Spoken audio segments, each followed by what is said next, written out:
Hey, Wits and Weights family, we've got another Q&A for you today.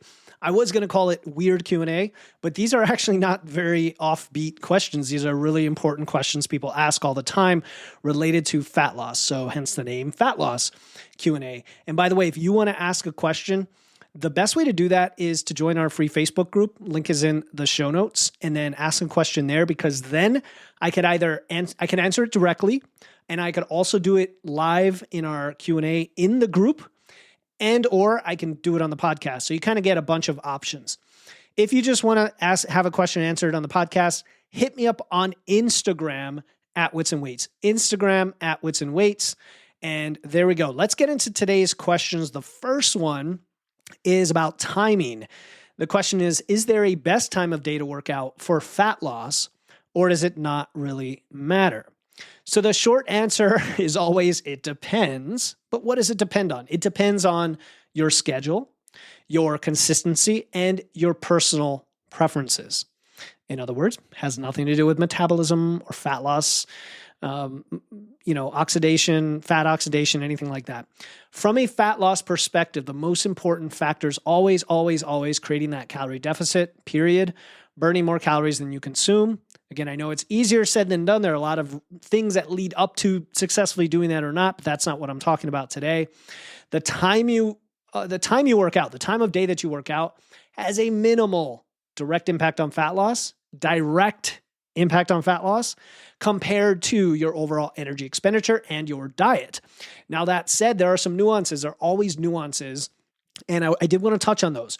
Research on morning workouts show that it may help with consistency. And that's kind of obvious, right? Because you have fewer distractions that are going to arise if you just say, I'm getting up at 5:30 and then I'm working out. Boom, you work out. The rest of the day is yours. If you work out later in the day, all the things can get in the way and can throw you off from being able to do that. Some studies also suggest that exercising in a fasted state, such as before breakfast, may increase fat oxidation during the workout. However, this doesn't translate to greater fat loss, because it just switches the mode of where your energy is coming from at that time. The rest of the day still matters, and your total energy balance still matters. So that's why this idea of like fat burning, carb burning, it doesn't matter. It's still energy being released from your body. And that gives you freedom and flexibility to do what makes sense for you. On the other hand, if you work out in the evening, we do know that could benefit performance. Your body temperature, your reaction time, your muscle strength tend to peak later in the day. And so better performance in your workout might give you more intensity. It might give you more reps and be able to perform a little bit better for your strength program. And now that could indirectly then support fat loss. But what I've noticed is that our bodies adapt really well whenever we work out. So if you work out in the morning, the evening benefit kind of goes away after a few sessions of just getting used to that. So ultimately, the best time is the one you can stick with consistently. That's right. Whether you're an early bird or a night owl, and by the way, don't assume you're one of those. You can always change your habits and actually become the other, believe it or not. The key is finding a routine that works for you and aligns with your lifestyle. Always. All right, question number 2. Does your body absorb fewer calories from raw vegetables compared to cooked ones? I think this is a great question, because then it's like, should I be eating more raw or eating more cooked? So the answer is yes, with a caveat. Yes, your body may absorb a tiny bit fewer calories from raw vegetables. And the reason is, we know that cooking vegetables or cooking anything, it breaks down, it basically pre-digests the food. So when it comes to plants, we've got cell walls, right, that are being broken down. And now the nutrients and calories are a little bit more bioavailable. Whereas in raw vegetables, some of that energy remains locked in the plant structure itself, and it may get digested, or, it may essentially pass through and get less broken down. And then your body expends more effort to digest and extract the calories, in which case the difference may be minimal to non-existent. And if you take something like carrots, right? Raw carrots are going to be harder to digest than cooked ones, because the heat from cooking them softens the very tough fibers. It makes their natural sugars more accessible. And therefore, you might extract fewer calories from a raw carrot than a cooked one. and also nutrients, right? This goes past calories because bioavailability of nutrients like beta carotene in carrots or lycopene in tomatoes might be enhanced when you cook, and it may be reduced. Other things may be reduced, like the vitamin C, which is sensitive to heat. So I wouldn't overthink it. Again, it's going to come down to like, what do you enjoy, and having a variety and diversity of these things, right? I think the differences are so small that they almost shouldn't factor in at all. That's my opinion. A mix of raw and cooked vegetables probably gives you the best of both worlds, right? You get the crunchy texture, the heat-sensitive nutrients of the raw vegetables, and then you've got the greater digestibility and the nutrient availability of cooked vegetables. Unless you have an intolerance or a digestive issue or autoimmune condition where raw is disruptive to you and you're sensitive to it, that's a totally different factor. I don't think it matters. Just eat a mix of both and you'll be good.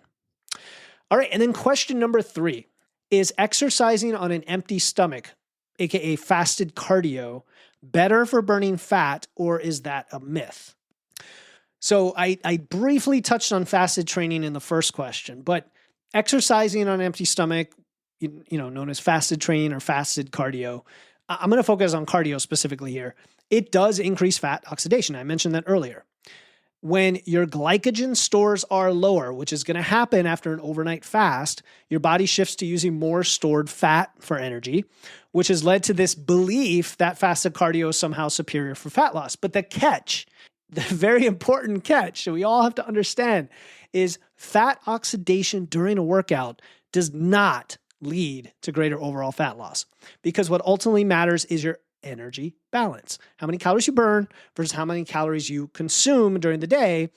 And fasted cardio, even though it shifts the fuel source during exercise, it doesn't increase the fuel burned, the total fat burned over 24 hours compared to fed cardio. And I'm not even going to get into fed training, because that has fasted versus fed training.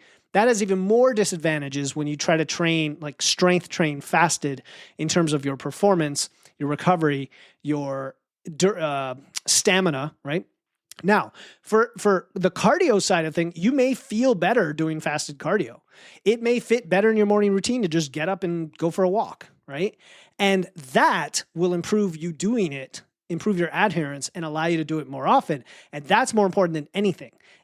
Ultimately, could that lead to more fat loss? Absolutely, in an indirect way, because you're simply moving more. On the flip side, training in a fasted state, if you're doing something higher intensity, might reduce performance, especially because the glycogen is your body's preferred energy source for higher intensity activities, and now you've just shortchanged yourself in that department. So fasted cardio is not inherently better for fat loss, period. It's a myth. But if you enjoy it and it helps you stay consistent with your routine, it can be a very helpful tool, absolutely. Just like intermittent fasting, I've talked about it before. It is a myth that it has any benefit over non-fasting other than for a tool for adherence, for your schedule, for your enjoyment, etc. So remember, fat loss depends more on what happens over the course of the day with the energy balance than any single workout or fasting or anything like that. All right, that is the questions for today. Again, if you want to ask your own question, best thing to do is join our free Facebook group. Link is in the show notes, or search Wits and Weights on Facebook. Enjoy your weekend, and I'll talk to you next time here on Wits and Weights.